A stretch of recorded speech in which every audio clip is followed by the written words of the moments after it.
Bonjour à tous, il est 13h à Paris, 14h à Tel Aviv, Société, un autre regard sur l'actualité, mais aussi et surtout sur votre quotidien. Tous les jours, nous nous retrouverons pour déjeuner ensemble. Nous sommes en direct pour une heure de bonheur et de bonne humeur. Il y a un beau programme aujourd'hui. Regardez le sommaire de Mathieu Topman. L'Allemagne, un des seuls pays à ne pas se barricader face à l'afflux des réfugiés, a ouvert ses portes à plus d'1 million de demandeurs d'asile. Un record historique, mais difficile à gérer face à une population de plus en plus méfiante. Vous n'arrivez pas à dormir, vos troubles du sommeil sont fréquents, vous n'êtes pas les seuls. Près d'une personne sur 3 est dans ce cas. Aujourd'hui, nos conseils pour passer une nuit paisible et régénérante. Le yoga, une pratique ancestrale venue d'Inde qui touche aujourd'hui tous les publics. Nous le verrons dans un camp de réfugiés au nord de l'Irak, mais aussi en Israël, où des ultra-orthodoxes mélangent la pratique du yoga et de la Torah. Tout de suite, les principaux titres de l'actualité.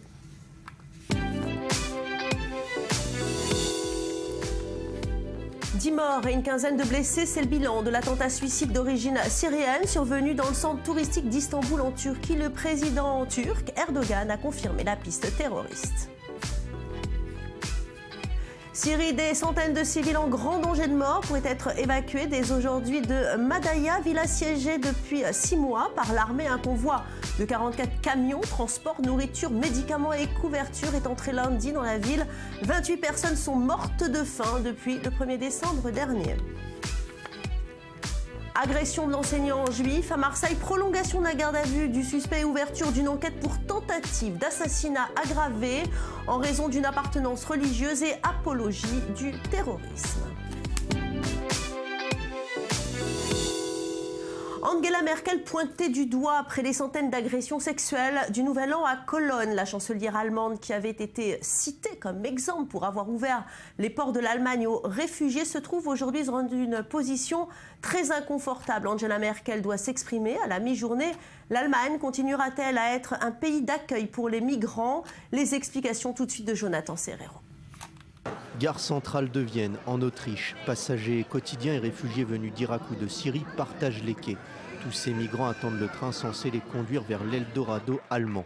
À leur arrivée à Munich, les réfugiés ne cachent pas leur joie. Je me sens bien, j'ai l'impression que je peux enfin respirer.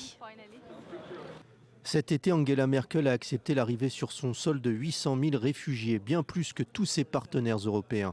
Fin 2015, ils sont en réalité 1,1 million de personnes à s'être installées en Allemagne et avoir fait une demande d'asile.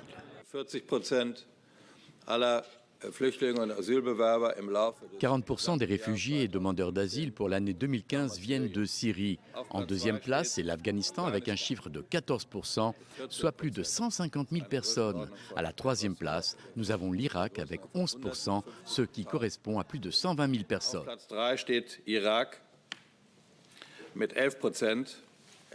Autrefois pourfendeuse du multiculturalisme, la chancelière allemande a changé de cap. Il faut dire que l'Allemagne a plusieurs besoins démographiques. En 2060, les plus de 65 ans atteindront le tiers de la population allemande. Besoin de main-d'œuvre dans les secteurs des soins et du tourisme. Besoin de redorer son blason. L'Allemagne veut se démarquer des politiques rigides empruntées par ses voisins autrichiens et hongrois. Le pays entretient des liens étroits avec la Syrie depuis les années 50. Ce que nous vivons est quelque chose qui va continuer de nous occuper dans les années à venir, nous changer, et nous voulons que le changement soit positif et nous pensons que nous pouvons y arriver. Sauf que depuis plusieurs semaines déjà, la cohabitation entre Allemands et migrants se dégrade dans les grandes villes. Ils veulent avoir beaucoup d'argent alors que certains vivent mieux que nous, les retraités. Et ça me déplaît. Ils ne paient pas les transports et quasiment pas de loyer. Une crainte exprimée à travers des manifestations organisées par le mouvement anti-islamique Pegida, des rassemblements théâtre de heurts avec la police, une tension exacerbée par l'affaire d'agression sexuelle survenue le soir du 31 décembre à Cologne. Suite à la révélation de ces viols, les attaques anti-migrants se sont multipliées dans la partie orientale du pays. Bonjour Maurice Fergan. Alors Angela Merkel veut maintenir sa politique d'immigration, mais les Allemands sont-ils prêts à suivre leur chancelière ? Pas vraiment, Valérie. Il faut savoir que 2 Allemands sur 3 n'ont visiblement pas confiance dans la politique migratoire menée par Merkel, estimant que le nombre de réfugiés dans le pays est bien trop élevé. Alors il faut aussi savoir que plus de la moitié des Allemands, 51%, ont peur des réfugiés. C'est 13% de plus que le même sondage effectué il y a un an. Vous voyez que la crainte et l'angoisse augmentent en Allemagne. Alors un mécontentement qui a des répercussions sur la popularité de Merkel. La chancelière a perdu 9 points en un mois par rapport à ce qui avait été publié et n'a recueilli que 54% d'opinion favorable. Alors c'est son plus mauvais score depuis 4 ans et il ne faut pas oublier que les prochaines échéances électorales en Allemagne sont prévues pour août ou octobre 2017. Est-ce seulement la politique d'immigration menée par Angela Merkel qui est en cause, Maurice Fergan? Non, pas uniquement celle d'Angela Merkel, mais celle de l'Allemagne tout court. Vous savez que l'Allemagne a un problème de croissance démographique avec un taux de fécondité de 1,4 enfants par femme. La population allemande fait face dans les années 70 à un effondrement démographique. Alors dans les années 90, on a marqué une nouvelle politique justement d'immigration pour développer la démographie. Il faut savoir par exemple qu'en 60, il y avait 55 millions d'Allemands. En 1990, 70 millions, mais grâce à la réunification et à une politique d'immigration. En 2015, il y a 80 millions d'Allemands, mais les prospectives disent qu'il n'y aura plus que 65 millions d'Allemands en 2060. Ça pose un problème pour la main-d'œuvre, mais aussi, vous avez vu ces retraités qui râlent, qui ne sont pas très contents sur les retraites. Qui va payer les retraites? Et c'est pour ça que l'Allemagne et Angela Merkel veut maintenir à tout prix cette politique d'immigration pour développer la croissance démographique. Alors, une petite anecdote, vous savez, selon une étude, 5 des 25 footballeurs de la sélection allemande de football sont d'origine étrangère ou issus de l'immigration. C'est 20% de l'équipe, c'est exactement 20% de la population immigrée ou étrangère en Allemagne. Merci beaucoup Maurice Fergan.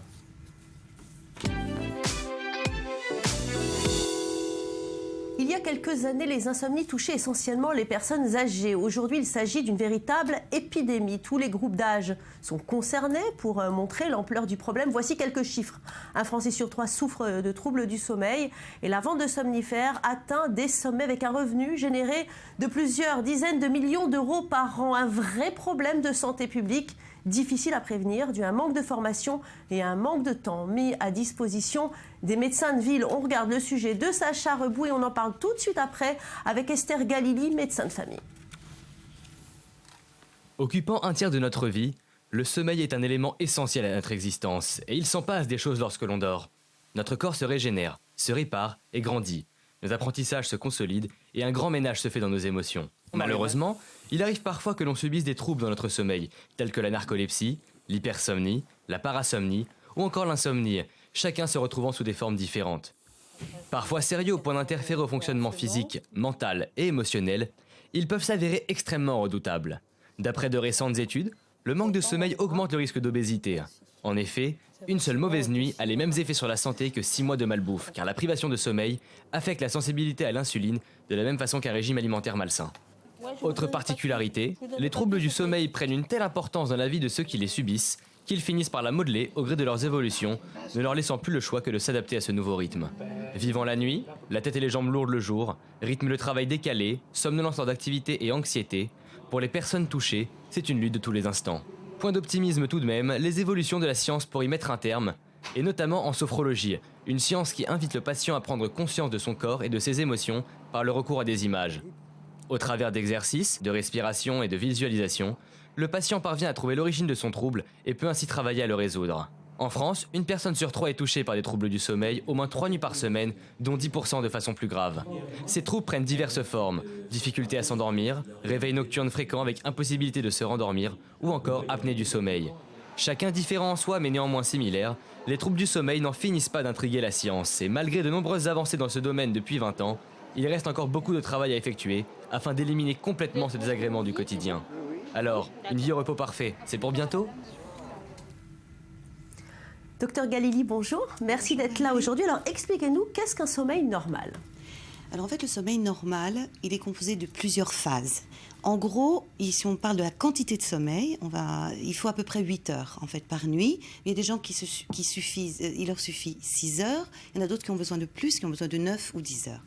En gros, donc, c'est 8 heures et donc plusieurs cycles du sommeil.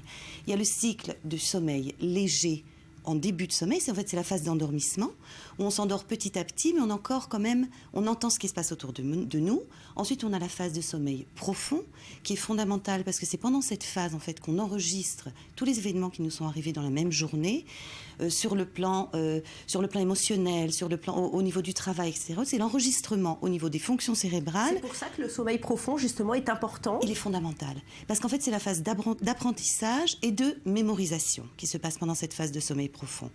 Chaque cycle de sommeil dure en gros 1h30. C'est-à-dire qu'en fait, toutes les heures et demie, sans s'en rendre compte, on se réveille et on se rendort. Et pendant les 3 premiers cycles du sommeil, il y a la phase de sommeil profond et après, elle disparaît. Il ne reste qu'une période de sommeil léger. Et là, le rêve, qui est en fait la 3e phase du sommeil, qui s'appelle le sommeil paradoxal, et la période de rêve qui est de plus en plus importante quand on dort de plus en plus. Justement, quelles sont les conséquences d'un mauvais sommeil, Esther Galili ?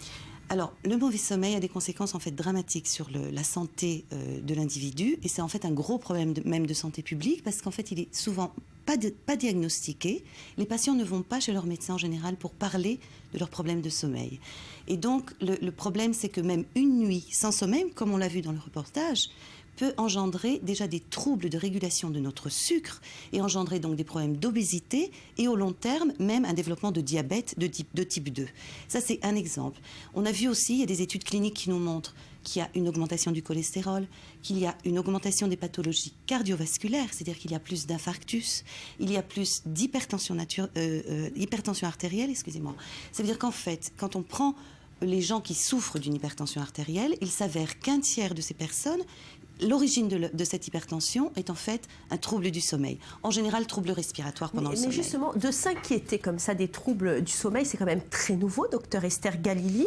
On traite le sommeil maintenant. Comment on fait pour le traiter ? Alors, c'est tout le problème, parce qu'en fait, les médecins pensaient que le sommeil, c'était pas quelque chose de pathologique si on dormait pas. On ne s'est jamais intéressé vraiment au sommeil. C'est simplement à peu près depuis les années 60 qu'on a commencé à s'intéresser, les médecins, le corps médical.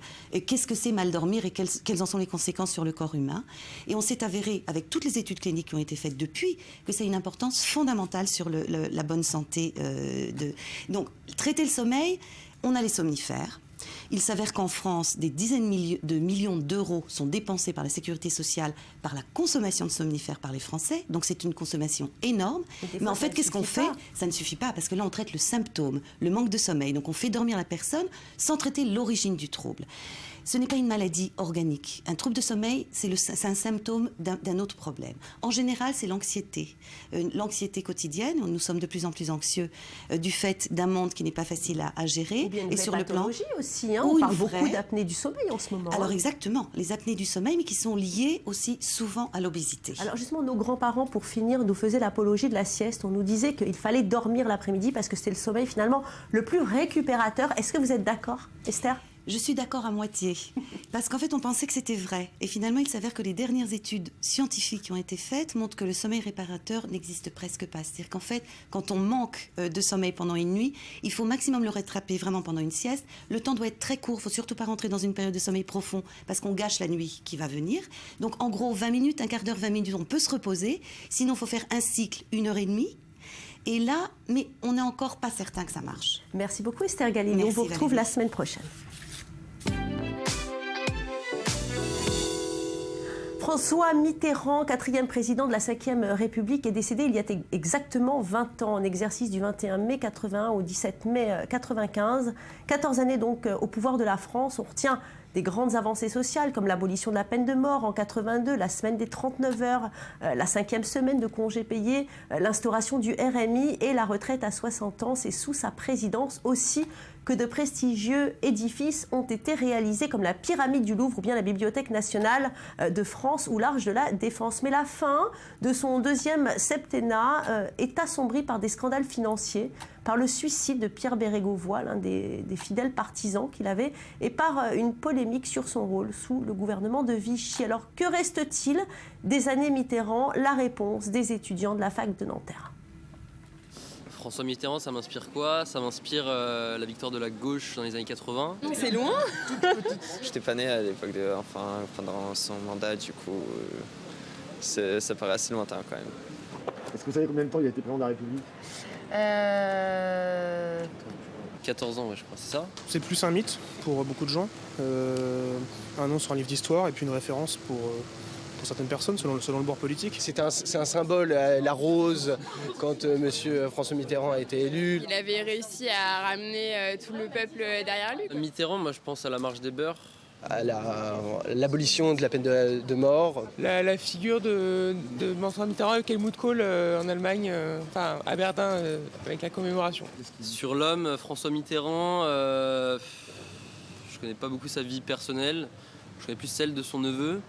C'est un personnage assez controversé, donc sa jeunesse, ses convictions, est-ce qu'il était vraiment de gauche dans le fond, enfin, on n'arrive toujours pas à le savoir. C'était quelqu'un qui voulait pas que sa vie privée se mêle avec sa vie professionnelle et je trouve que c'est pas une mauvaise chose parce que actuellement le problème de la Ve République c'est l'hypermédiatisation des hommes politiques. Je pense qu'il n'y a pas de figure qui arrive à le remplacer aujourd'hui.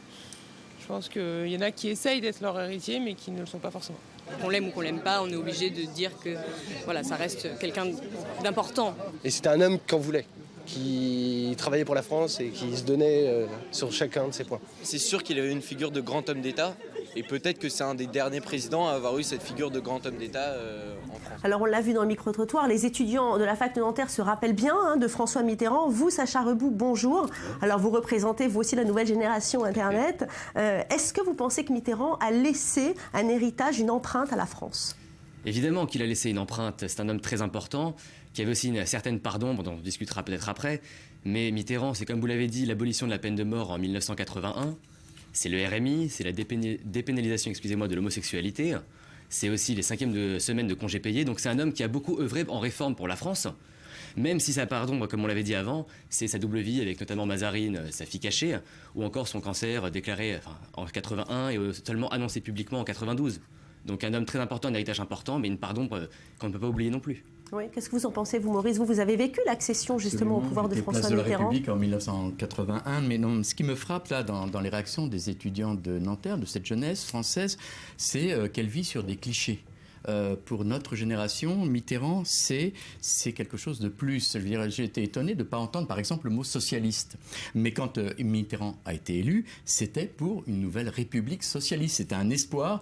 Or, le problème, c'est que cet espoir a été déçu. On est passé d'une république socialiste assez rapidement à une monarchie républicaine. Un homme qui dirige tout seul, entouré d'une espèce d'aristocratie, ce qui fait peut-être qu'aujourd'hui en France, on a cette confusion dans ce que c'est que la politique et cette méfiance vis-à-vis des milieux politiques et de l'homme politique en général. C'est vrai qu'on parle beaucoup de Mitterrand en tant que caricature, mais finalement, Sacha, est-ce que vous ne pensez pas que c'est le destin de tous les hommes politiques, justement, de sombrer dans la caricature ? Surtout les grands hommes politiques. Inévitablement, parce qu'il y aura toujours des adversaires qui voudront vous railler. Et donc on trouvera toujours quelques crasses à vous faire sur votre passé ou sur des choses que vous avez pu dire à un moment donné de votre vie.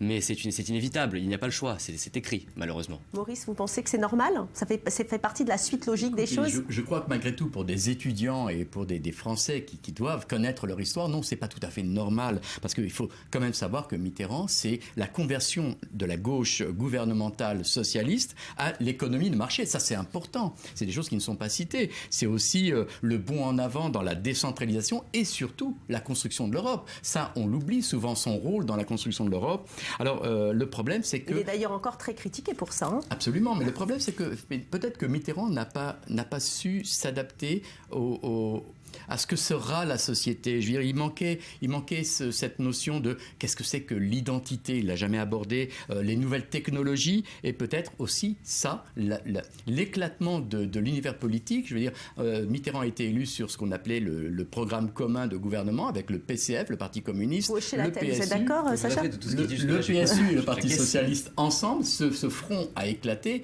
Le Parti communiste est pratiquement inexistant à la fin de ses 2 mandats. Il est à 7%. Et on voit l'émergence d'une nouvelle force politique. C'est un homme très charismatique quand même, Sacha. C'est un homme d'État à l'état pur. Quand on le voit de loin, on lui parle, n'importe quel interlocuteur devant lui, il se taisait, il était rabaissé, il y avait une aura et un charisme qui débordaient de lui tout simplement, qu'on ne retrouve plus aujourd'hui. Merci Sacha.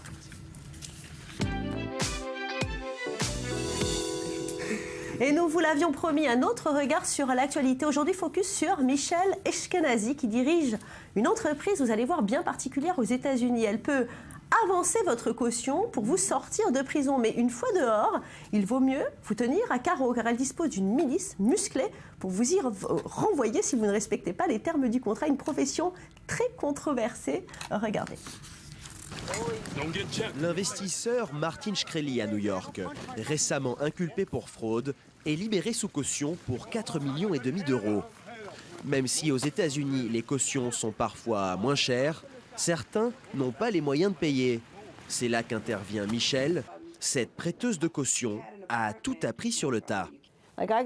J'ai passé mon master dans les rues de Brooklyn, c'est tout. Croyez-moi quand je vous dis que je peux vous rendre borgne avec ce stylo. En prison, c'est même considéré comme une arme. Michel dirige la plus grande entreprise du genre dans l'État de New York. Les accusés peuvent acheter auprès d'elle une obligation pour que sa société avance leur caution et ainsi vivre en liberté pendant leur procès. Si l'accusé respecte tous ses rendez-vous judiciaires, à la fin, la caution est restituée. Mais certains clients font parfois faux bond. On essaye de savoir s'il est à l'hôpital, s'il a foiré. Est-ce qu'il est chez lui ou en fuite? Une fois que j'ai déterminé ça, je vois si je veux envoyer mes chasseurs. Ces chasseurs de primes des temps modernes ont pour mission de traquer les clients en fuite. Et ils ont parfois encore plus de pouvoir que la police. La police a besoin d'un mandat pour entrer dans une maison. Mais nous, non. Si je vous vois dans la maison et je suis sûr que c'est vous, je vais rentrer. Même si je dois passer par la fenêtre ou enfoncer la porte, je ferai le nécessaire. Des méthodes dignes du Far West, aujourd'hui archaïques et discriminatoires selon certains experts. Ça ne fonctionne pas très bien. C'est difficile pour les gens pauvres, surtout les gens de couleur. Ça ne protège pas bien les communautés, donc il faut mettre fin à ce système. Si des voix ont accusé ces prêteurs de caution de prendre l'argent de personnes modestes, cette industrie évaluée à 14 milliards de dollars n'est pas près d'être réformée. Pour Michel et ses chasseurs de primes, la traque continue dans les rues de New York. Alors Maurice Yfergan, est-ce que ce type de profession est reconnu dans le monde entier? Non, non, Valérie, c'est une spécialité américaine, avec peut-être une exception pour les Philippines, mais c'est tout à fait américain. Alors, vous avez compris que chaque personne arrêtée aux États-Unis doit être présentée devant un juge sous les 24 heures pour qu'il fixe la caution. Alors, c'est un business assez juteux. Vous savez qu'il y a à peu près 15 000 sociétés de ce type aux États-Unis. Le chiffre d'affaires, vous l'avez entendu, c'est 14 milliards de dollars par an. Ça fait, disons, une moyenne pour Michel Ashkenazi de 1 million de dollars de bénéfices dans l'année, ce qui est pas mal. C'est comme ça qu'elle a fait fortune alors? Oui, alors il faut comprendre qu'elle verse cette caution, mais cette caution est rendue par la suite, mais elle prélève 6 à 20% du montant de la caution, ce qui lui permet d'assurer le fonctionnement de sa société. Alors elle demandait aussi une caution sur un bien immobilier ou sur un bien matériel, de manière à s'assurer que l'accusé ne va pas prendre la fuite dans la nature et va bien respecter les termes du contrat. En ce cas, cette profession elle est quand même très controversée. On a l'impression que c'est le Far West quand même. Hein. Vous l'avez entendu, je dirais des gros bras, pas armés d'ailleurs, mais malgré tout des gros bras, qui peuvent débarquer à tout instant chez les récalcitrants pour leur faire comprendre qu'ils doivent se présenter devant le juge, sinon ça va barder. Les Français qui connaissent cette procédure de caution, pas seulement parce qu'ils en ont entendu parler dans les westerns, mais aussi parce que y avait l'affaire Strauss-Kahn, on s'en souvient tous. Hein. Vous savez, en 2011, lorsque Daniel Strauss-Kahn avait été accusé de viol sur une employée d'un hôtel, les juges, 24 heures après donc son arrestation, lui avaient imposé une caution d'1 million de dollars. Qui l'avait payé. C'est sa femme qui l'avait payé, c'était pas Estelle Ashkenazi. Mais c'est de l'argent qui est encaissé. C'est de l'argent qui est encaissé, et non seulement ça, mais il devait payer donc verser 1 million de dollars de caution, mais aussi 5 millions de dollars de plus, de manière à s'assurer qu'il respecterait bien les directives du juge, qui étaient assignation à résidence, port d'un bracelet de contrôle et surveillance rapprochée. Vous voyez, ça lui a coûté une caution de 6 millions de dollars. Dans ces cas-là, on respecte les termes du contrat. Et qu'elle a récupéré après? Bien sûr, elle a récupéré après. Au passage, il faut payer sur cette caution les frais de justice, et là, il n'y avait pas à payer les frais du prêteur de caution. Alors pourquoi ça n'existe pas en France? La notion de caution existe en France, mais la profession n'existe pas. Vous l'avez vu, elle est pratiquement pas encadrée d'un point de vue judiciaire. Personne ne va contrôler que cette profession, lorsque le prêteur vient demander à l'accusé de respecter les engagements, fait ça selon les termes de la loi. Souvent, c'est très musclé, donc c'est pas du tout contrôlé. Cette profession n'existe pas pratiquement dans tous les pays du monde. Merci Maurice Yfergan. Restez avec nous dans quelques instants. Le grand dossier de la semaine, le yoga, une pratique ancestrale venue d'Inde qui touche aujourd'hui tous les publics. Nous le verrons dans un camp de réfugiés du nord de l'Irak, mais aussi en Israël, où les ultra-orthodoxes mélangent la pratique du yoga et de la Torah. Et nous parlerons aussi de high-tech et de littérature. A tout de suite, restez là.